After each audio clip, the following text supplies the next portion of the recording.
galera, vamos para mais uma aula de biologia do Fica em Casa Aprendendo. Lembrando a você que você fica em casa aprendendo, mas você está também estudando na escola. A gente vai dar continuidade ao conhecimento que a gente está trazendo da escola. E aqui nós da plataforma Gonçalves Dias estamos para te trazer todo o suporte necessário para que você possa aprender, principalmente agora nas aulas de biologia, tá? Eu, professor Celso Ramos, nós vamos estar trazendo para vocês o assunto sobre artrópodes, tá? Nós estamos na parte de biologia que é chamada de zoologia, estudo dos animais. E os artrópodes é um dos filos que a gente está agora para estudar. Nós já analisamos as esponjas, né? São chamados de poríferos. Já falei sobre os quinidários, plateumintos, nematódeos, não é isso? Falei sobre os anelídeos e agora nós vamos trazer sobre os artrópodes. Por que que a artrópode ele segue aqui a nossa sequência? Os artrópodes eles têm um parentesco maior com os anelídeos. Eu vou apresentar para vocês essas características. Quais são os aspectos gerais que a gente pode trazer a respeito dos artrópodes? Qual é a sua organização corporal básica, né? Vou falar sobre o exoesqueleto, o processo de muda e de crescimento, como que ocorre o processo de reprodução nos artrópodes.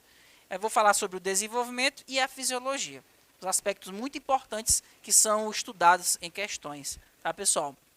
Bem, o filo artrópoda, essa palavra artrópoda significa artros, vem de articulação, ok? Articulação.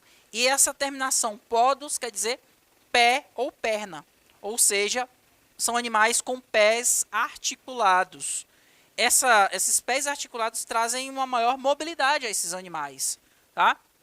É o grupo mais diversificado do planeta. É o maior filo do reino animal.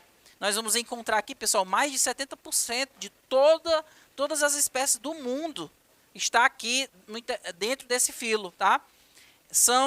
Esses indivíduos eles apresentam um sucesso evolutivo muito grande devido a essa característica aqui, ó, o esqueleto externo, que a gente chama de exoesqueleto. Então, o esqueleto desses animais ele não é interno, não é endoesqueleto. Aqui é exoesqueleto, que é feito de um polissacarídeo, tá? Que é chamado de quitina, ok? Então, esse exoesqueleto ele vai trazer proteção ao animal, vai trazer suporte a ele, vai trazer a ele um maior sucesso evolutivo no ambiente, juntamente com os pés articulados, ok? Vamos agora trabalhar algumas características que são estudadas nesses indivíduos, principalmente características embrionárias. Então, a primeira característica embrionária que eu posso citar para vocês é que eles são indivíduos triblásticos. O que é isso? O termo tri quer dizer três, né, pessoal? Triblástico quer dizer que durante o processo de formação do embrião, eles apresentam três tecidos primários, três folhetos embrionários. A ectoderme, mesoderme e a endoderme. Ok? São os tecidos que darão origem a todos os outros tecidos do ser vivo. São animais celomados. Nesse caso, eles apresentam uma cavidade que é um celoma verdadeiro. Ok? São animais com simetria bilateral, ou seja, eles apresentam dois planos de simetria. Você pode dividir um animal no meio, por exemplo, ele tem o lado direito, que é semelhante ao lado esquerdo. Ele vai ter uma região anterior e uma região posterior. Isso faz com que o indivíduo tenha um maior sucesso no objetivo de ir em direção à sua presa, ou até mesmo fugir de predadores, ok? Eles têm um sistema digestório completo, ou seja, um tubo completo formado pela boca e terminando com o ânus. Isso dá um maior processo de absorção dos nutrientes alimentares. São animais com corpo segmentado. A característica que surgiu lá nos anelídeos, né, que é a metameria, segmentação do corpo em pedaços que se repetem, ela vai existir também nos artrópodes, tá? Que a gente chama de metameria. Então, isso traz um maior parentesco com os anelídeos. Então, os ancestrais que, segundo a teoria evolutiva, né, pessoal? Os ancestrais que deram origem às minhocas, aos anelídeos, teriam também dado origem ao grupo dos artrópodes, porque eles apresentam essa característica em comum, que é a metameria, ou seja, corpo dividido em segmentos, em metâmeros, ok? E como é que é esse processo de segmentação? A organização corporal deles, tá? Então, esses indivíduos, eles vão apresentar fusão de alguns segmentos, ou seja, a fusão de alguns metâmeros. Vários metâmeros, vários segmentos podem se fundir e originar o que a gente chama de tagmas. Vamos dar um exemplo aqui, ó. Eu tenho aqui uma larva. Essa larva, ela tem vários segmentos, vários metâmeros, certo? Esses segmentos, eles vão se fundir no adulto e originar os tagmas, as divisões.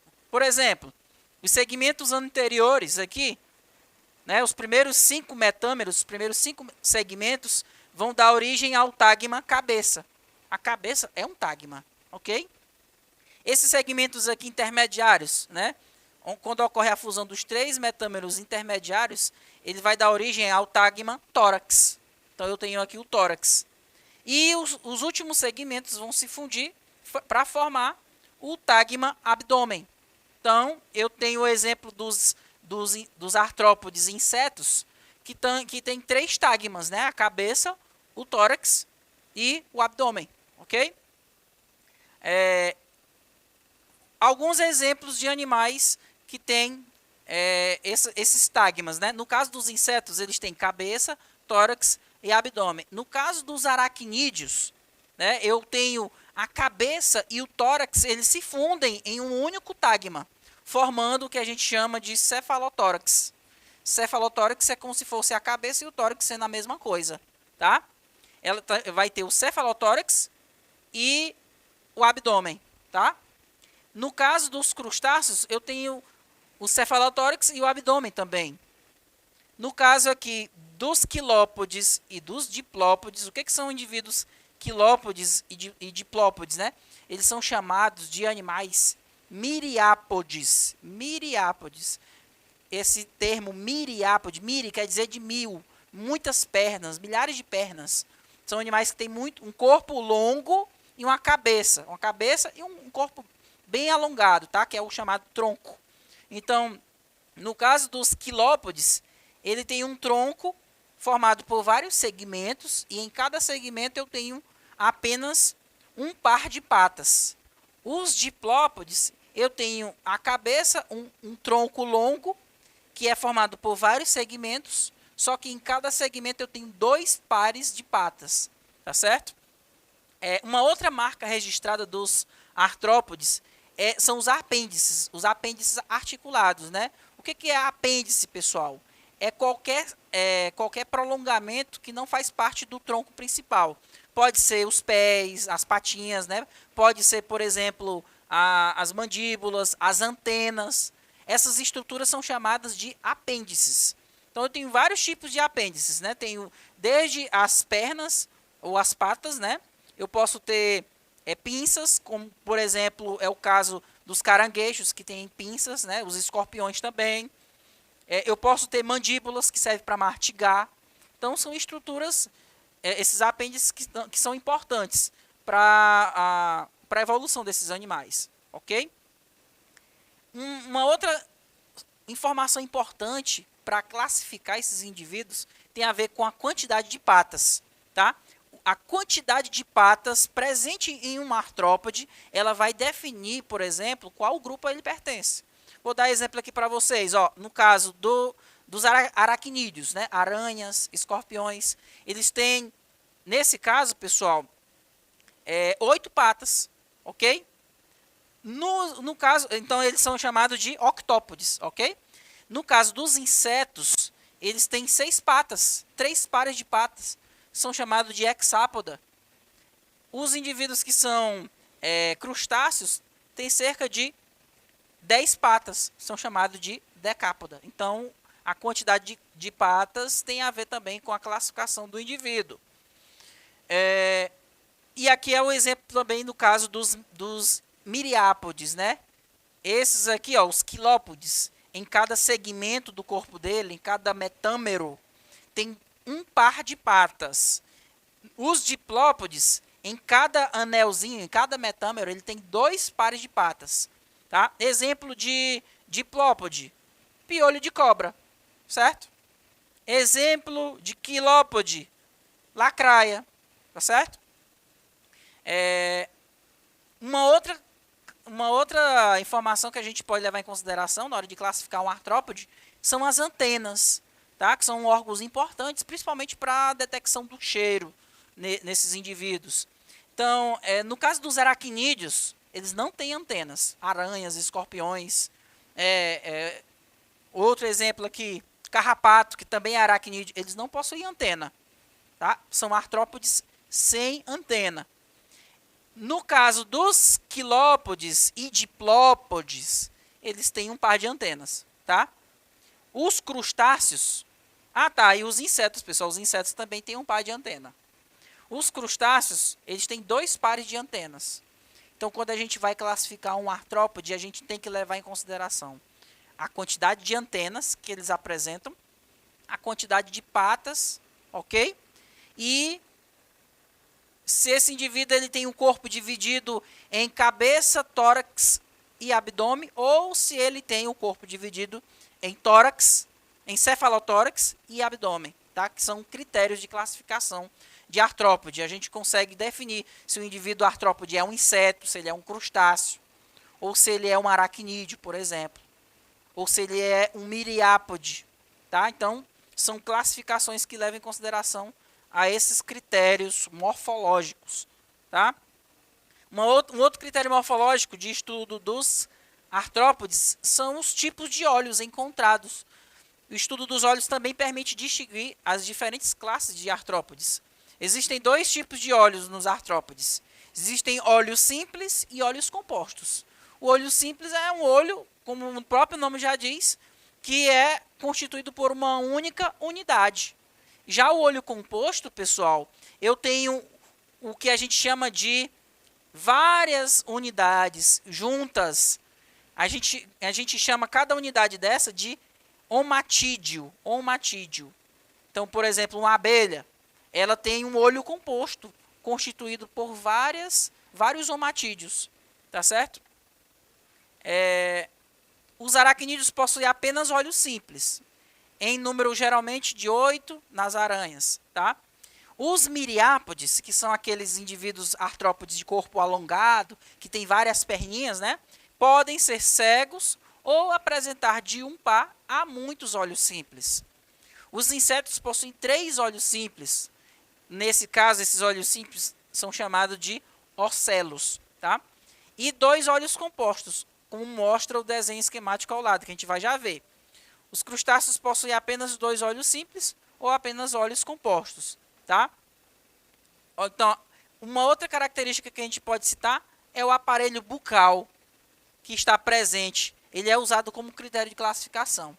Tem artrópode que tem aparelho bucal que é sugador. A gente vai encontrar no caso das borboletas, tá? Nós vamos encontrar um aparelho lambedor, ok? Exemplo, nas moscas. Nós vamos encontrar, aliás, na mosca vai ser sugador, na abelha vai ser lambedor, tá ok? E na borboleta vai ser um aparelho sugador, ok, pessoal? O pernilongo vai ser um aparelho picador, porque ele é mais adaptado por se adentrar entre as células da pele, para promover a sucção do sangue. E tem animais artrópodes que têm um aparelho mastigador, é o exemplo do gafanhoto, tá? Com relação ao esqueleto, é uma outra característica importante que é critério de análise aqui nos artrópodes, tá? Porque o crescimento desses animais, ele depende também do esqueleto externo, que é feito dessa estrutura aqui, que é chamado de quitina, tá? Então, em muitos crustáceos, a malha quitinosa ela pode se impregnar com carbonato de cálcio, CaCO3, constituindo uma couraça dura. Então, o esqueleto externo nos crustáceos, além de ter a quitina, ela vai ter carbonato de cálcio. Por isso que quando você vai comer, por exemplo, caranguejo, você tem que usar lá um martelinho para quebrar porque ali tem carbonato de cálcio impregnado no esqueleto externo dos crustáceos, ok? E devido à rigidez do esqueleto externo, deve haver uma troca periódica desse esqueleto externo. De que maneira? Você sabe que esses animais eles crescem, e quando eles crescem, o corpo ele precisa passar por um processo de mudança. O exoesqueleto é uma estrutura morta. Depois que ele já está formado, ele não tem como crescer, porque ele é rígido, é como se fosse um cabelo. Sabe, um cabelo, por exemplo, ele é uma estrutura morta. Então, semelhante ao cabelo, o exoesqueleto, por ser uma estrutura morta, não tem mais capacidade de crescer. Então, de tempos em tempos, esses animais precisam trocar esse esqueleto externo, promovendo um processo de muda, que a gente chama de equídese, tá? Que é comandado por um hormônio chamado equidisona, tá? Então, o crescimento nos artrópodes acontece da seguinte maneira, ó. O animal nasceu, aí ele cresce um pouquinho, o exoesqueleto dele fica duro, fica rígido, e aí ele passa um determinado tempo sem ter o crescimento, e aí chega um determinado momento em que esse animal ele tem que promover uma troca do esqueleto, é como se ele estivesse trocando de pele, tá? Só que ele troca de exoesqueleto, e aí sai o esqueleto externo, antigo, aí o corpo dele, novinho, ainda é mole, tá? Aí ele vai começar a crescer novamente. Quando ele chega a um determinado tamanho, o esqueleto externo dele endurece, tá? Ele passa um determinado tempo sem ter o crescimento corporal, até que chega um momento em que o organismo dele tem a necessidade de crescer novamente, e aí ele vai promover uma nova troca de exoesqueleto, e isso vai acontecendo até o fim da vida do animal. Então, o crescimento nos artrópodes ele é com esse mesmo padrão que vocês podem ver no gráfico, tá? Porque o exoesqueleto é uma estrutura morta. Então, por ser uma estrutura morta, tem que ter essa mudança constante, tá? Sobre a reprodução dos artrópodes. No geral, os artrópodes são dioicos, ou seja, tem o indivíduo macho e o indivíduo fêmea, tá? Tem os indivíduos de sexos separados, com exceção das cracas, que são crustáceos marinhos, tá? Nesse caso, eles são indivíduos monóicos, ou seja, hermafrodita. Para quem não sabe o que é craca, é isso aqui, ó. Geralmente a gente encontra em pedras, em rochas ali na praia, em cascos de barcos, né? Então, quando você olhar isso aqui, você já sabe, isso aqui é um tipo de artrópode, tá? É um crustáceo, que é céssio, ou seja, ele fica parado. Ele é um animal filtrador, tá certo? A fecundação interna e cruzada, tá? Até mesmo nas formas hermafroditas, ou seja, os gametas são fecundados dentro do corpo do indivíduo, tá? E vai ser uma fecundação cruzada, precisa de um parceiro sexual. Entre os insetos, um fenômeno relativamente comum é o da partenogênese, ou seja, no exemplo das abelhas, eu posso ter casos em que, quando o óvulo não é fecundado, esse óvulo não fecundado pode originar indivíduos machos. Esse mecanismo é chamado de partenogênese, ok? O desenvolvimento pode ser direto ou indireto. O que é isso? Desenvolvimento direto é quando não tem fase larval, fase de larva. E desenvolvimento indireto é quando tem a fase de larva. Desenvolvimento indireto, exemplo, a borboleta. A fase larval dela é quando ela está na forma de lagarta, tá? É a fase de larva. E nesse caso aqui, ela tem que passar por uma metamorfose completa. Como é uma metamorfose completa, a gente chama de holometábolo. Esse inseto, ele é um indivíduo holometábolo, porque é uma metamorfose completa. Tá? Existem indivíduos que têm desenvolvimento direto. Exemplo, escorpião, ele não tem a fase de larva, então ele não tem a metamorfose. Então ele é ametábolo, ok? Já existem outros indivíduos que têm uma fase em que ele é um intermediário, não é uma larva, mas também não é um indivíduo adulto. aí vai ser um indivíduo que vai ser hemimetábolo, tá? Que ele não tem uma fase de metamorfose, vai ser um meio termo, ok, pessoal? E com relação à respiração, esses indivíduos eles apresentam uma respiração utilizando tubos traqueais, tá? O ar ele vai se difundir diretamente para as células por meio de tubos. Então, essas e outras características a gente vai trabalhar sobre os artrópodes em exercícios e na próxima aula. Até mais, pessoal. Tchau, tchau.